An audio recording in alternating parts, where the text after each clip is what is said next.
my interest initially, like elementary school, some falconers, I don't know who, came to our elementary school. I was probably in 3rd grade. Don't recall a whole lot of the little assembly they did, but they flew a red tail from the back of the auditorium up over everybody's head onto the stage, and I thought, I've got to do that. Always had a fascination with birds of prey. Always sat and watched them hunt, and always said from a little kid I was going to have one day. And a lot of people were like, for a pet? And I'm like, no, to hunt with.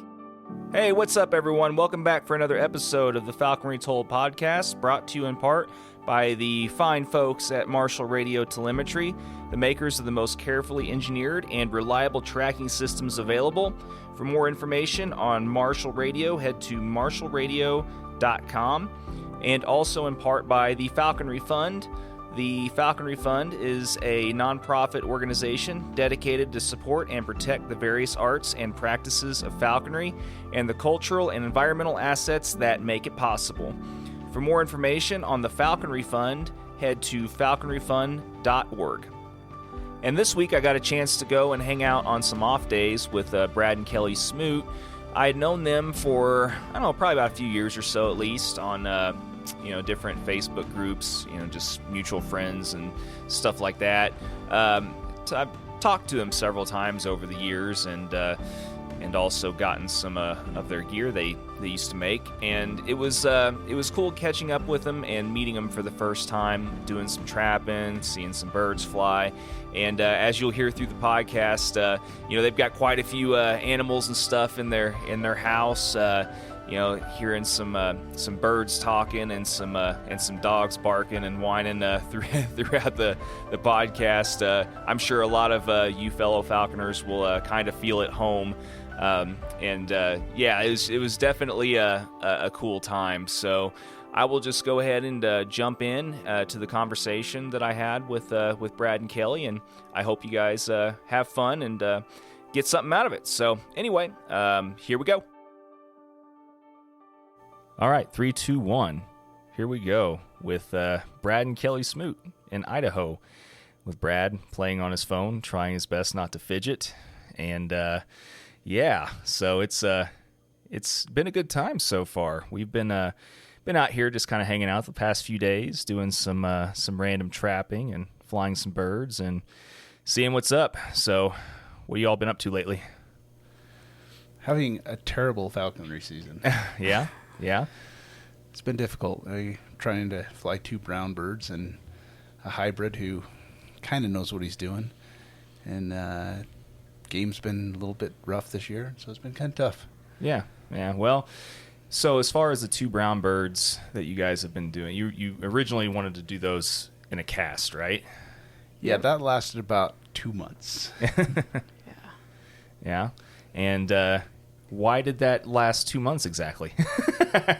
Well, my Tearsall started attacking the female, and she started to become aggressive, and anytime you'd approach her, she knew the Tearsall was going to come in, and so she started flying off, and probably could have worked through some of the issues, but the reality is hawking with the cast and a 1.5-year-old child, considering she needs a little bit of attention and some babysitting out in the field, it just was like a little too much for me to handle. So yeah, I'm sure. Yeah, you guys have a few things going on around here. I mean, a little. Yeah, just a little.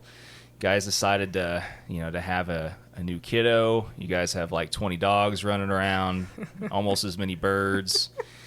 Got you, who is your CNO, correct? Yeah, that's local hospital. Small hospital here in Arco, yeah. Middle of nowhere. So I decided about 10 years ago that I was in construction management. Decided that wasn't very conducive with flying long wings, and I went back to nursing school, got a degree, and now I got a degree to get out of management. Now I'm right back in management. And I can't remember, how long did you say you've been in nursing? Total years now? Since about 10 years. I mean, it's 8.5, 9 years, I guess. Yeah. You've been having about as much fun as me this year, and most of the other healthcare people I know. The few conversations that we've had lately sounds about right anyway. It's either crazy busy for people or not at all. Right. So. Yeah. Well, hopefully it stays more towards the the latter for you anyway. But yeah, no, I mean it's I think it's funny that like you mentioned it's like it's a little too busy for flying long wings and all the stuff that you have going on now, and somehow that's not too busy to fly long wings. How does this lifestyle?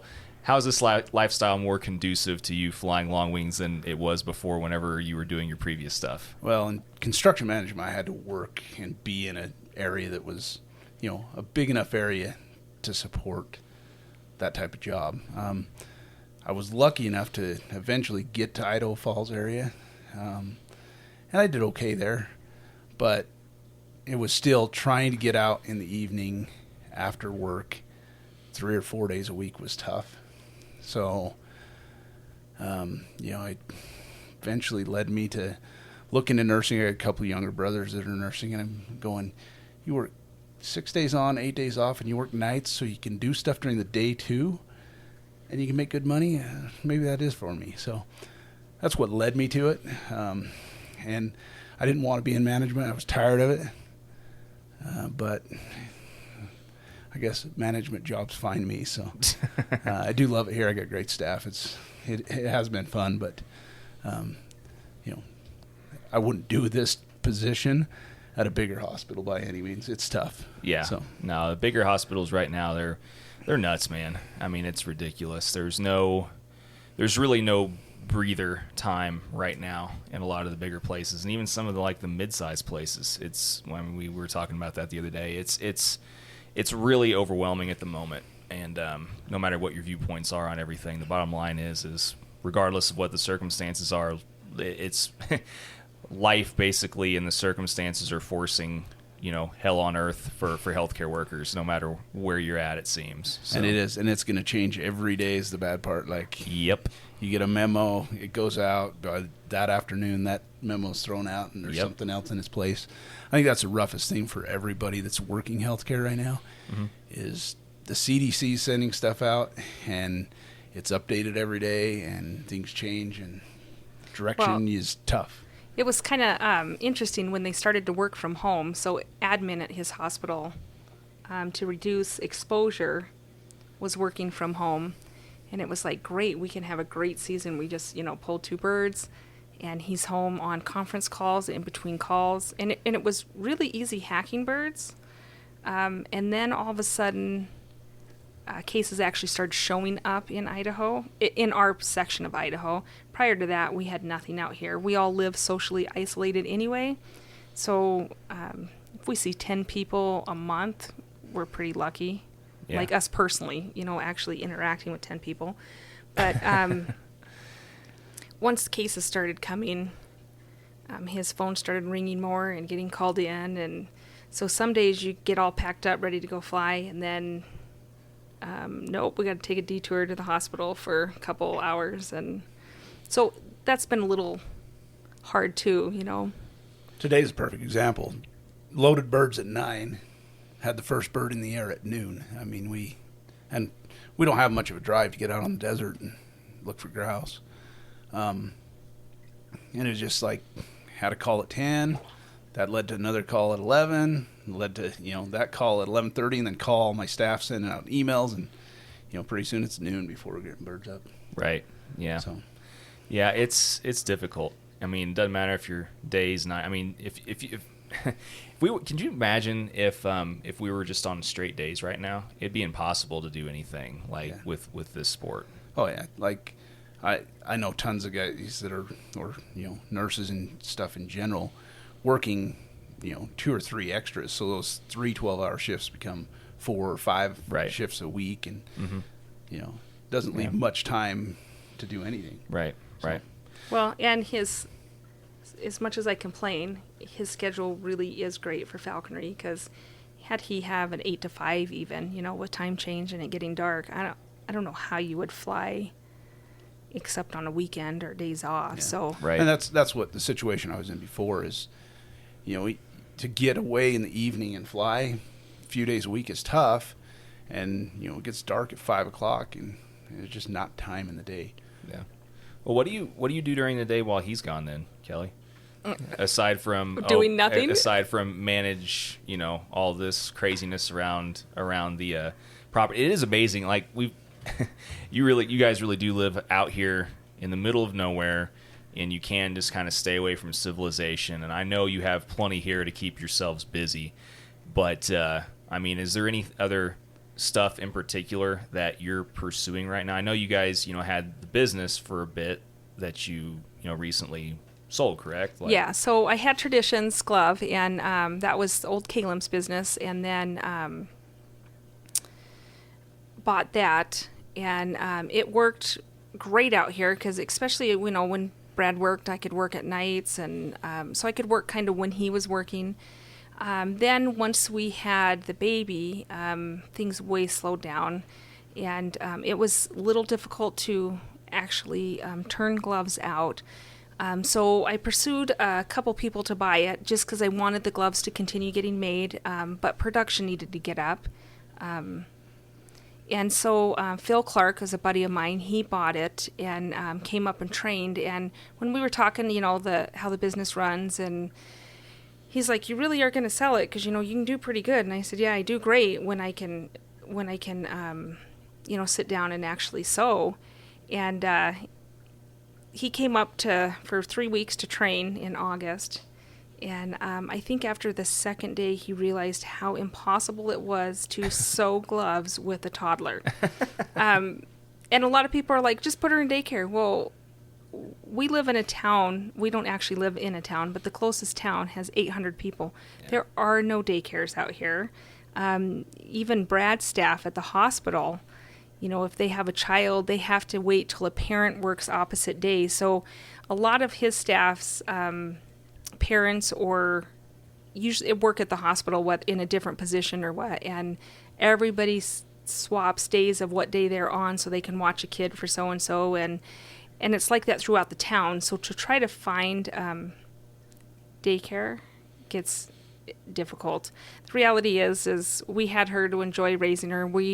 She is the last child. She's number 8. I have 4 boys from my previous marriage. Brad has 2 boys and a girl, and then we had her. So we're enjoying her, gonna raise her, enjoying falconry. She loves the birds. She loves the dogs.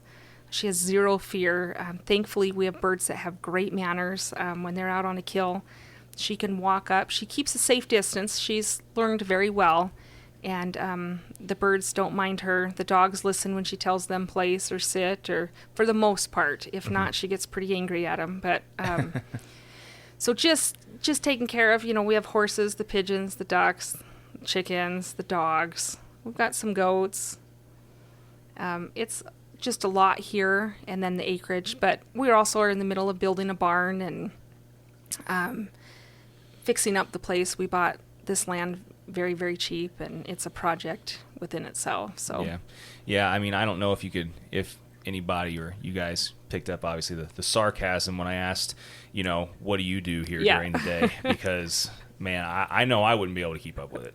It's this is definitely not a lifestyle that would mesh well with my personality, but I think it's awesome what you guys have managed to do out here, because you guys you're right. I've seen prairie dog towns that have a bigger population than like where you guys live here. It's funny. We'll get some falconers. Everybody hears how great the grouse is up here, and people will come out and they're like, "Hey, can you come take us hawking?" And they can usually do 2 days out here, and by that time there's like, where's the coffee shop? There's no Trader Joe's, there's no grocery stores, there's we have 2 restaurants, and it's the same thing every day, day in and day out. And but it's a lifestyle we hawked out here, and this is always a dream to live close to hawking. We had some friends move out to the Blackfoot area, Jordan Turner, and they had never seen a sage grouse. And they came out, and I took him on the desert, and he looked out. Well, actually, Taylor looked out the window, and she says, "What's that big bird right there?" And I said, "Well, that's a sage grouse." And they're like, "Wow, it's right there." And he looked down at his phone. He's like, "We're 3 miles from your house." And I said, "Now you know why we live here." So I will gladly give up the shopping. I'm not one of those girls that I hate shopping anyway. To order my food and go pick it up works wonders for me. So. And, we don't eat out. It's kind of a luxury that we don't really like. So it works for us. It does not work for a lot of people. And there are a lot of times we get snowed in. You've seen our driveway. Yeah. Yeah, for sure. No, to each their own, as always. And, there's a part of me that thinks that, I honestly would love to have a property or a small place to live like this that I could come to off and on.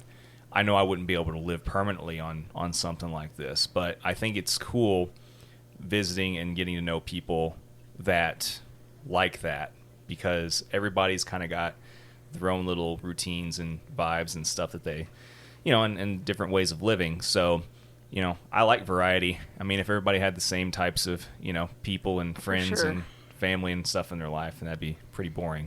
And it is challenging. Like the other night when we went over to Jeff and Lauren's, it was great to sit down and have a great dinner, but sure, the hour and a half drive home after, hanging out for the night, gets a little tiring. The other thing is the convenience, something breaks here to go get parts, if they're even in town, you've got a 3-hour round trip just to go get a part.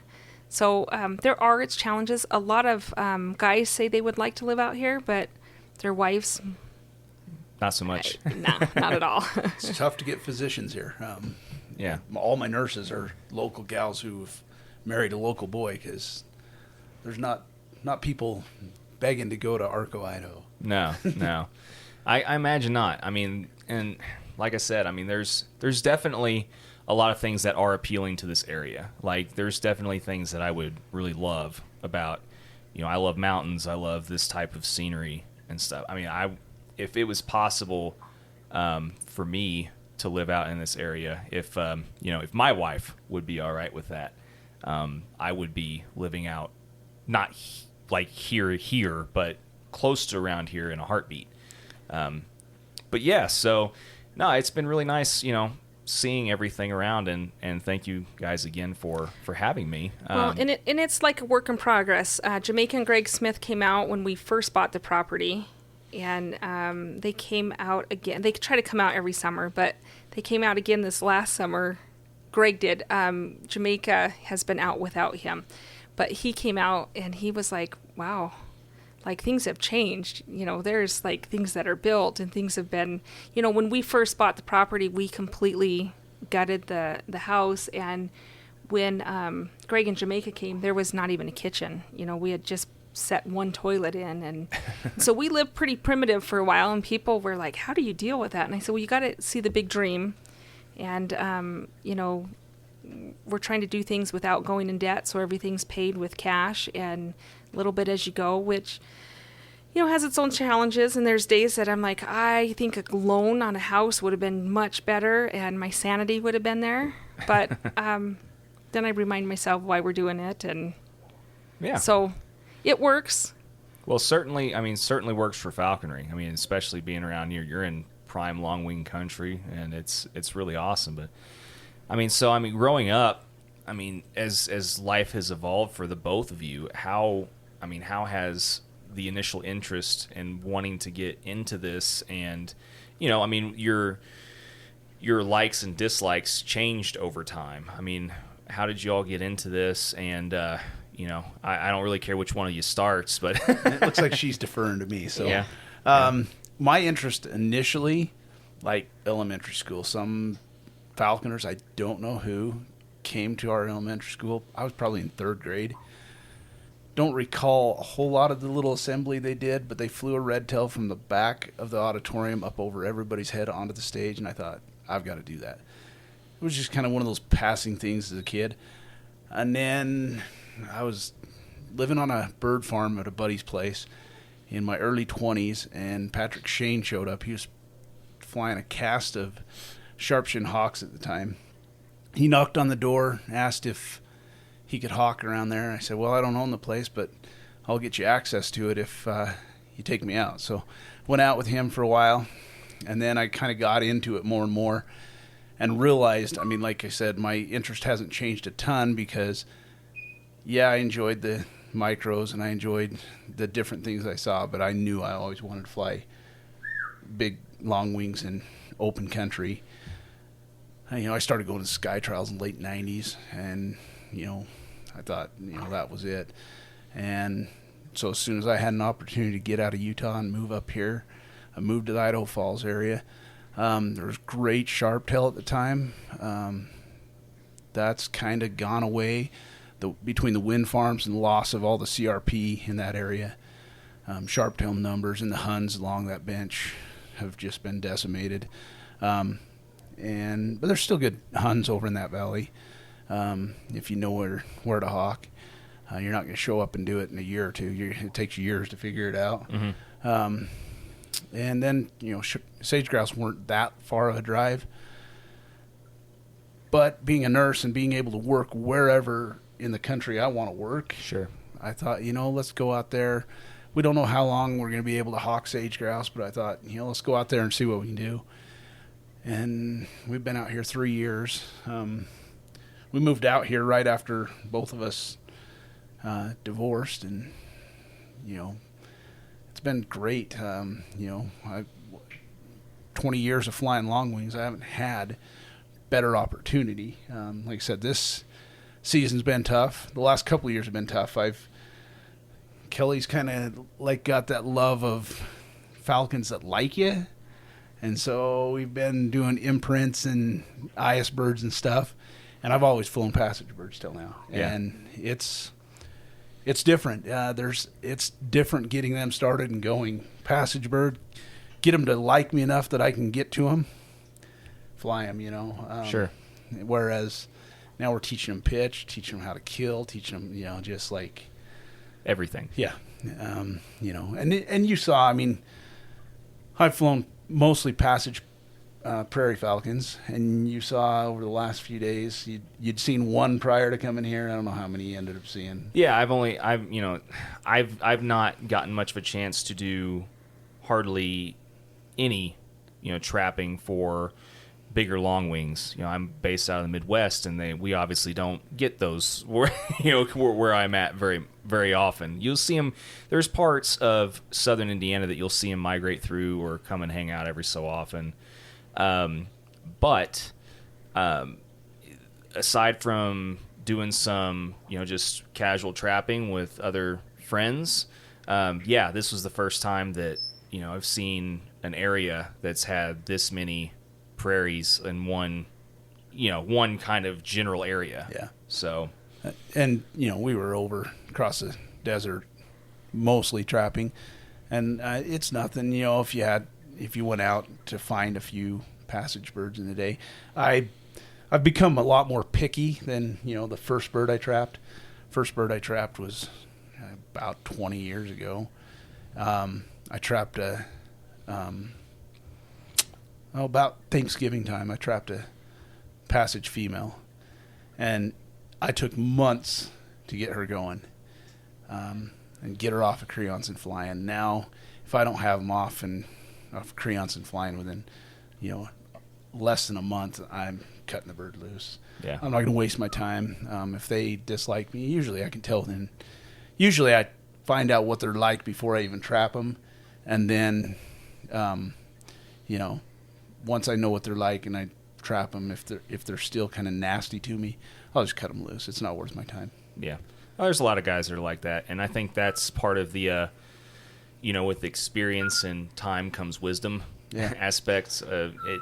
Something that, seems obvious, but, That's harder said than done, though, because a bird in the hand Right. sometimes is well, and I used to be like that as well, but living out here, we have prairies every other pole. Well, yeah. And we've get them that come in and fly the pigeon loft, and a lot of times we'll get one that'll consistently juvenile that'll come and we'll flush for it. And it's like, oh, I kind of like that bird. No, I don't kind of like that bird, you know. And so, like I said, or like Brad said, you can kind of tell what they're like, you know, by tossing pigeons or just watching their flight style, which is a little different than some places where you live and there's not the birds. You just trap whatever you can just to fly. So yeah, I used to drive around with a crate after I'd get done flying and have a crate full of pigeons and just go find prairie falcons and toss pigeons for them, you know, just to watch them fly. And so, you know, that helps you develop an eye for what you want to see. And, you know, I've tossed thousands of pigeons for hundreds of prairies, and, you know, I pretty much know what I'm going to keep. Haven't flown a prairie for a few years. At least not, well, we did trap one last year, 2 years ago, whatever it was. Last year. But we didn't end up getting it going very good and cut it loose. I mean, it's just one of those things. Yeah. And then, you know, now with the three birds, that's another thing I dislike about the whole IS imprint stuff is we got three birds we're kind of stuck with till we figure them out and get them going. Right. You're tired of them, you can't just turn them loose. You can't just go toss them free. So I think my next bird, I'm keeping my eye out. She's looking at me going, no. But I really considering trapping a passage deer and trying that for the next bird on the catch. Yeah. Like she's got this little Sharpie sitting here next to us that's like last year we were driving down the road and we just got done flying. And Brad's like, oh, do you see that? And it was a falcon. And we got up to it. And I'm like, or he says, like, look, it's a deer. And it was. Whether it was juvenile, I don't know, because I was driving kind of fast. And I continued to drive fast. And then he stopped, and it's like, you really aren't going to stop and, like, go throw a trap out? So by the time I stopped and turned around, it was down going towards the riverbank, or down toward the river bottoms, which you can't get to very easily, but... Yeah. We also didn't need another bird, so I wasn't going to slow down. Right. Yeah, I know that was strategic. Yeah, for sure. But yeah, no, it's like I said. I mean, there's obviously guys like me. You know, granted, where I live is not the best place to try long wings. I mean, I think that it can be done within reason and within reasonable expectations. But someone like me who doesn't have access to prairies within, you know, X amount, just a half hour to 45-minute drive or whatever, I mean, it would be more inclined to try and deal with the quote-unquote bottom of the barrel, you know, something that hates you. You know, you kind of almost don't have a choice but to try and exercise a little bit more patience. Whereas, you know, species like red tails, you know, there's no reason to hold on to a red tail, for example, that is exhibiting those types of behaviors, because you can usually get red tails in abundance almost anywhere. Yeah. I mean, it just depends on, I guess, your outlook and you know, your patience level and how long you've been doing it and decide you want to deal with that stuff. But yeah, so I don't know. It's a tough thing. It is. And you know, having access to them, like I said, I nowadays I wouldn't even trap one unless I'd watched it fly, usually several days. Mm-hmm. Tossed, you know, a couple dozen pigeons under it, see what it's wanting to fly like. Mm-hmm. And you know, the best bird I ever trapped as far as getting it going quick, I trapped it on a Sunday and flew the next Saturday on game. Yeah. Like, was that the one you were telling me about the other day that you had been basically I'd gone out for trying to condition it? Yeah, for 3 weeks I'd been going out tossing at pigeons. I mean, when they set up their wintering territories, they'll stay pretty close to a pole, you know. And I was going out and tossing pigeons for it for a few weeks, and finally it's like, yeah, I'm going to trap it. So I had tossed it a few pigeons. It was about 500 feet overhead waiting on, and I tossed it a sealed bird, and on a drag line, it came down and killed it. I just walked over, bumped it off, put a noose carpet over it, and took it home. It ate as soon as I got home. The next day I put it on a creance, called it a live lure, did that a couple days, and then flew it free. And the next weekend I was like, I'm going to go fly it, you know, see what I can do. Mm-hmm. I'd flown it, and usually I'll, you know, put them on something, fly them towards me, and get them going to pigeons for a while. And I just went out and it mounted up to 300 feet, and I flushed under it and I started going. I did not ever get that bird going very high, though. I think I probably should have worked on pitch. But, early on, pitch wasn't near as important to me. It's still not my biggest thing, but, we all want our bird stooping from 1,000-plus feet. Yeah. So. No, around here you would, especially. Yeah. Around where I'm at, 1,000 feet, it'd be, whatever you'd be chasing, be off into cover in the next pond or whatever the case may be again. Yeah. So, but. Well, you'll catch a lot more partridge at 300 or 400 feet than you ever will at 800 feet. Yeah. Partridge. Won't look as fancy, though, right? Yeah. Partridge are fun to fly, but, they're not for a high-flying game hawk. You get them in the sage, they're super ratty. You get them out in the open, they're going to still make it to cover pretty quick. And so if you're flying a bird at 800 or 1,000 feet, you're not going to catch many, but you'll see some fun flights. Yeah. Well, I mean, what's your fancy these days, Kelly? I mean, and I guess it might as well start off with your story since you already punted the ball to him as far as kind of what got you into stuff, and just go ahead and start from the beginning on your end too, and what brought you to this point. Yeah. So I didn't have like anybody at school come show me. I kind of grew up military. We moved quite a bit. My dad was in intelligence. Then when he got out of the military, we continued to move like we still were in the military.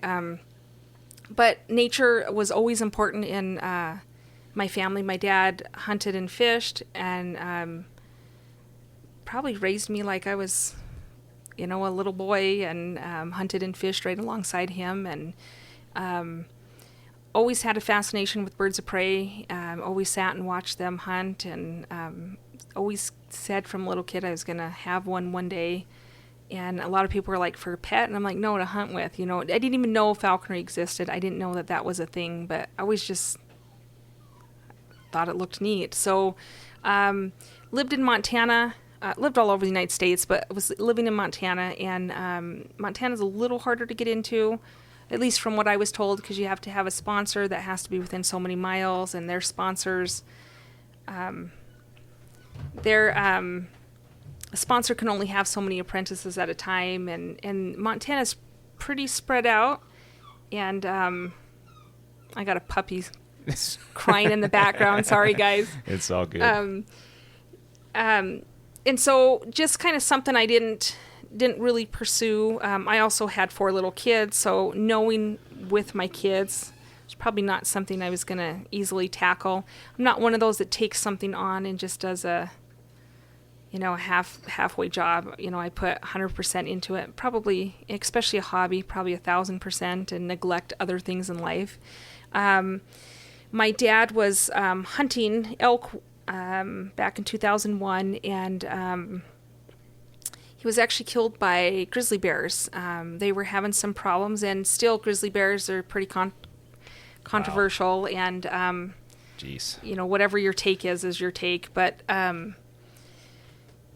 dinner bell effect is a pretty big thing. He had drawn kind of an elusive cow tag on a game range area, and this game range has houses on it, and so it's not like it's like heavy woods. Where he was killed is actually an old hay meadow, and you can see the highway with the cars on it. Mm-hmm. So the fact that a bear came right there, but there was some circumstance too. Federal Fish and Game was feeding the bears there because they wanted them to be healthy, regardless of the fact that there was humans. Interesting. In the area. Wow, but that's crazy. Yeah. So, long story short, my children, who were young at the time, were scared to death to go in the wilderness. So they were scared to go hiking, and especially hunting. And I think part of that is being little. Everything's bigger than reality. So the fact that he got killed elk hunting, there was a lot of things that added up to that. It was, he could have hit the lottery like 10 times, probably better odds than getting killed by a grizzly bear. But and so I wanted something to teach my kids hunting in a way that was safe. And I'm going to be honest, like going out and shooting a gun with bears was not, high on my priority, because I didn't need anything to bring them in. And so I had moved to Washington and actually met some falconers there. We did some rehab, some education, and falconry. My one son, Orion, said, well, if you're going to get a bird, I'm going to get one too. Like, you can't just have one bird in the house. And so it was nice having one of my sons that did it. My other 3 sons never became falconers. They said it was way too much work and too much commitment. They would just rather come out for the cool parts of the hunt and not have the responsibility. So they absolutely love it, but love it from a distance. One of my sons kind of slept, breathed, and ate it, and so that's how it happened, and it worked out great. All my kids, still love the outdoors, and they're not necessarily afraid. They take a little precautions, but that's great. So yeah, well, that's cool. Yeah, I mean, at least you had one that was into it, because my son could care less. I mean, there's a lot of times where I wish that he would have been more into it. Basically the main interest he and I share for the most part is video games and stuff. I mean, there's been a lot of times where I wish that he would have been more willing to come out in the field. But it's great, but it can get a little expensive. I'm sure. Right? So, you've got double the food, which is pretty good. But then his drive for hunting, his freshman year in high school, he had tested out of high school, but Washington didn't want him to graduate that early because they would lose funding. So he did online school for another school district, and in 20 days finished his whole freshman year. So he's like, and they wouldn't let him then start his sophomore year. And so he's like, I got the whole year to hunt, and we hunted every day. And everybody's like, does he not go to school? So the drive for him to push me to hunt every day, there was many times that Thanksgiving's coming. My Thanksgiving shopping to cook wasn't even done because we had been out hawking. And so, like I said, my hobby kind of became an addiction, and like all of us, right? Yeah. And but it was fun to share that with him. And I went to a lot of meets together. And actually, when we met Brad, we had moved out to Idaho and went flying with Stephen Buffett and Brad. And my son Orion actually became good friends with Brad, and which is funny. My son's got an old soul, and all of his friends are my age and older. And all the boys have always teased him, you don't even have friends your own age. So if you ever meet him, you'll totally understand, and he's weird, that way. But when Brad and I started dating, Brad's like, I think I've got to call your son and ask permission to date my buddy's mom, and I said, wait a second, that sounds really morbid.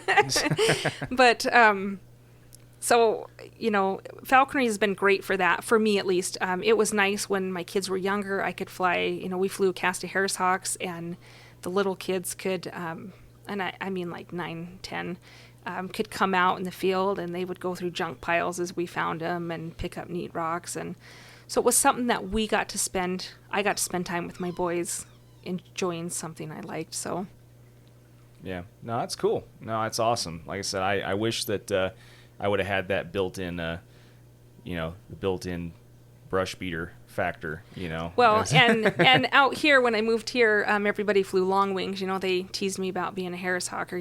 Dirt hawking doesn't exist out here. And and so we would go flying, and Brad Max was about 10 years old maybe? Yeah, 10 or 11. And then Stephen Buffett had a son that's even younger than that. But we would go on the big desert, and, dogs are out, and we would hawk for a while and then stop and maybe eat lunch and then get back in the trucks. And we, there was always 2 or 3 trucks following along. And in the afternoon, we would all the adults get in the passenger seats, and the kids would get to drive. And, the rule is don't run a dog over. If a dog goes on point, you let us know. But, the GPS, the Garmin system, will beep and let you know, but and you can't run into each other, no wrecking vehicles. And the kids loved it, from a young age. They got to come out and drive for a couple hours on the desert, and we're going pretty slow, but that doesn't happen in every community in every state. So right. No, obviously not. Yeah, so even the boys that didn't different. like falconry, they'd like to come along because they got to drive. Yeah, a little hidden incentive. Yeah. But no, that's cool. I mean, so ultimately, what do you guys what do you think you guys will continue? I mean, obviously, you got these peregrines that you're trying to get going, and now you're kind of having to change your course of action with how you're wanting to fly them. But I mean, what are your goals, you think, for, I mean, aside from finishing your house and everything else that you have going on out here? I mean, what are your goals for the next few years with birds? I mean, are you just going to continue to try and do the peregrine and the long wing thing, or is there anything else that you guys wish that you could do that you aren't doing right now? Or I think I definitely will always fly long wings, big long wings on. I mean, it ends up being grouse, ducks, whatever. That's kind of my thing. Every once in a while, I'll get a wild hair up, and just like I've done an imprint goshawk, played with some imprint Cooper's hawks, play with other micros. It's fun, but it's not ever going to be my primary thing. The big long wings are what I really enjoy. Yeah, this year we bought. I always said I was never going to get a camper, an RV camper, and a camp trailer. And now you've got big orange sitting out in we the driveway. got big, huge, bright orange. After camping this year with the baby, and I'm awesome to sleep in a tent. Like total minimalist. She can go in and out of that zipper pretty quick, and has no fear. Very independent. So to walk through the sea of sage, that's like her home. And so we ended up with this, and my plan, as long as work allows it, do a couple trips a year, maybe go down to Arizona, do some quail hawking.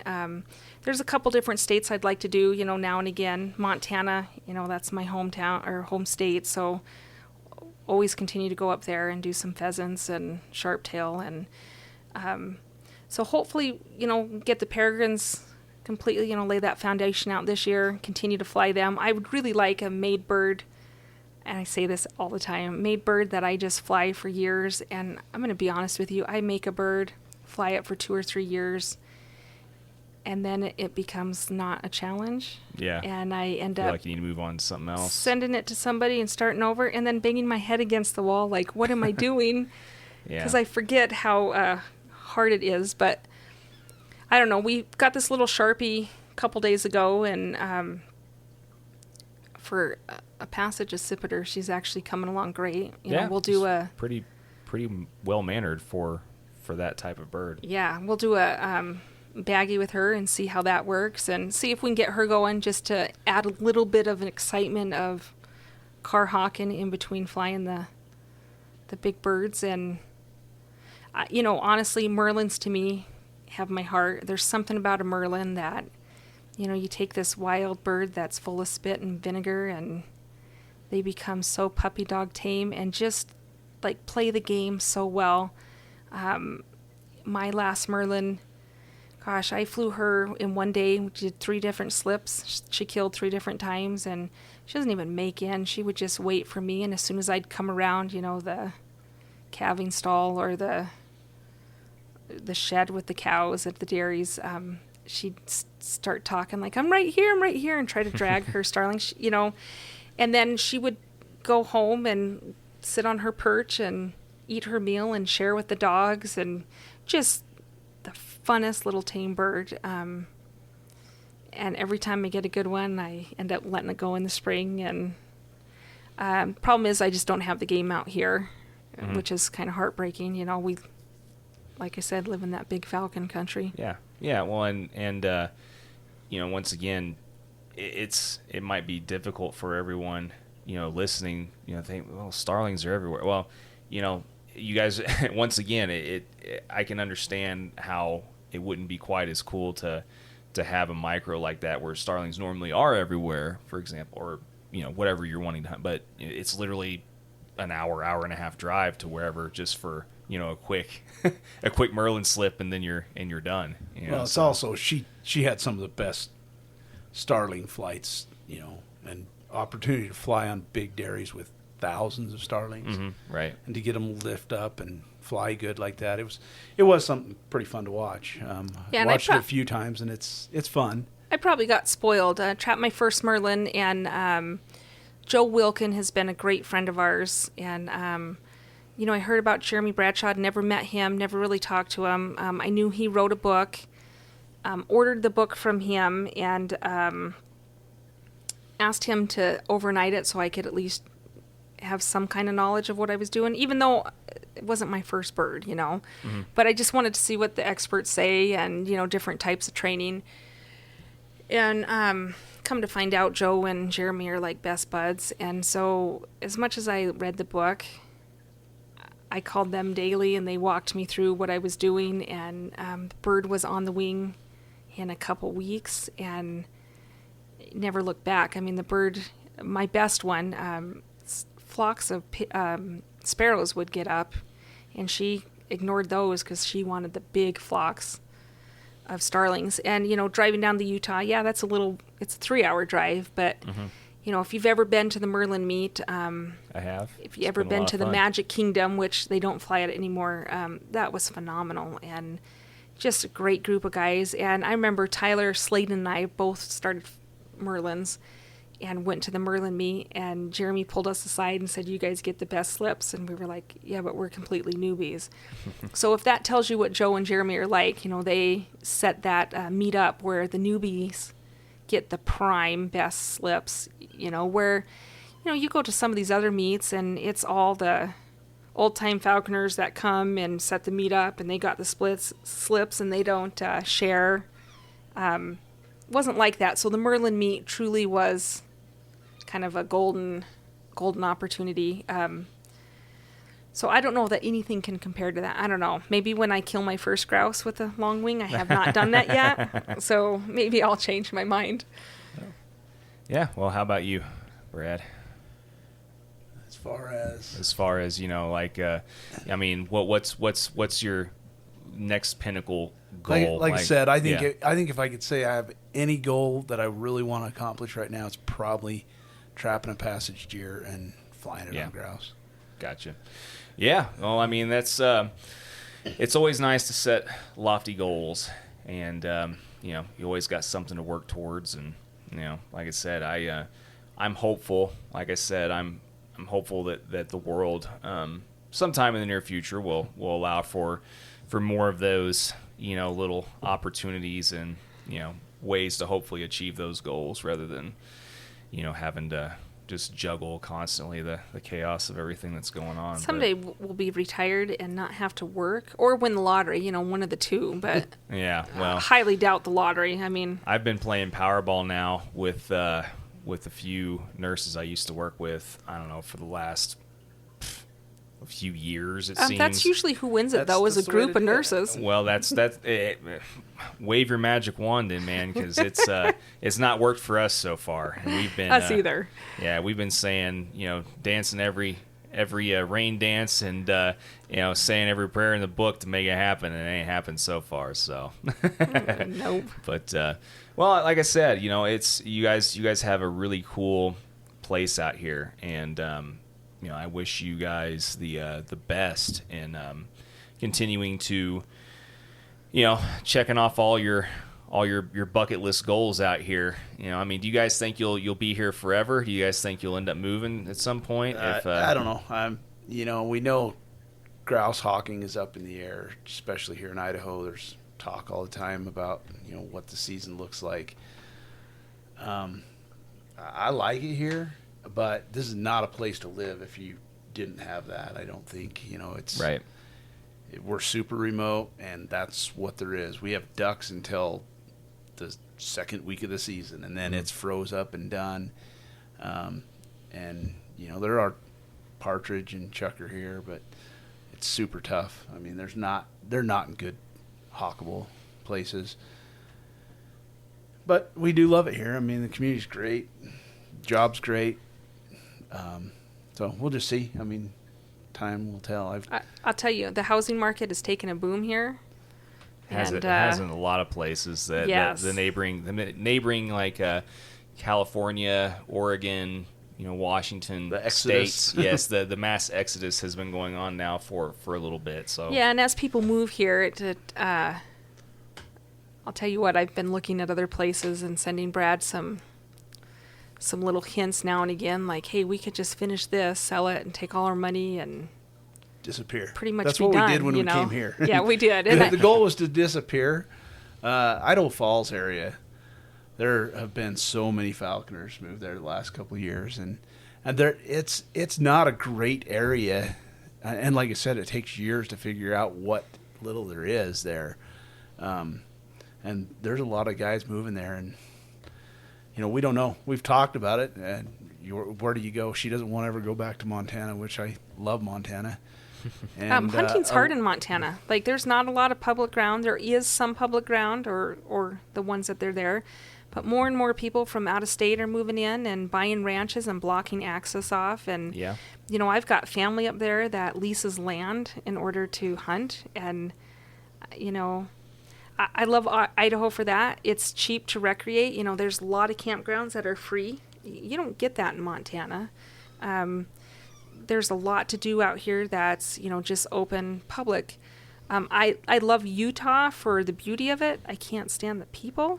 Not that the people are bad, but, you have to understand, like, it's a different mentality. You don't see cars on the road out here, especially from my house. You don't see a road. You hate the abundance of people. Yeah. I know you told me you don't like living in big cities anyway. No, I grew up outside of Cleveland for a while, so I was used to traffic, and I love parts of Ohio for that, and but I also lived in a small town, Fairport Harbor, which is a little harbor town, and a couple hundred people in there. It's a different vibe. And I grew up in Utah County, where at the time I bought my first bird dog when I was 13, and I walked across the street from my house and loaded my gun and hunted. Yeah. And now Utah County is just nothing but people. Yeah. My sister just bought a house down on the south end of the county. Back when I left 20 plus years ago, there was nothing down there. And now there's subdivisions of people that just stacked on top of each other. And, to compare what they're at on 5th acre lots to us living on 43 acres, and we're surrounded by thousands of acres of farm ground. The nearest neighbor's half mile away, I could never go back to that.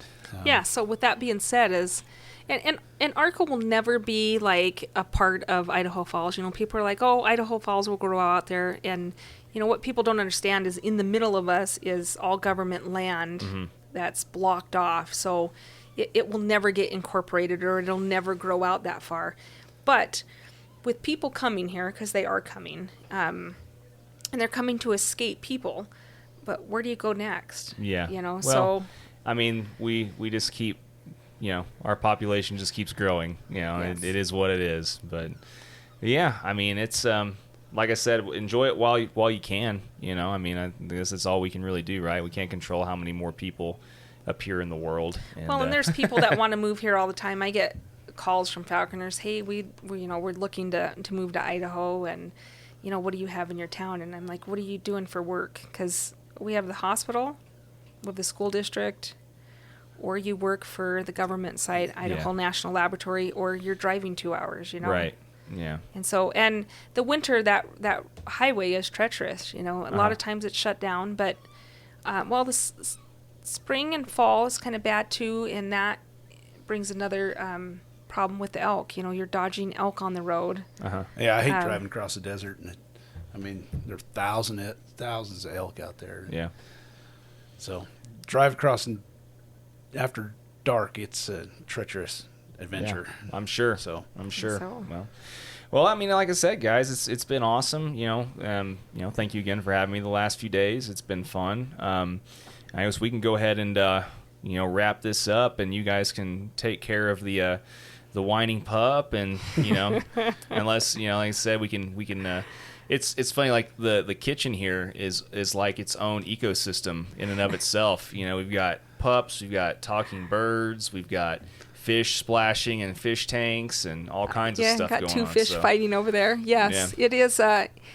We like animals, and my ex-husband, not saying anything bad about him, but he once threw, if you bring home another animal, we're getting divorced. I've got the opposite of that.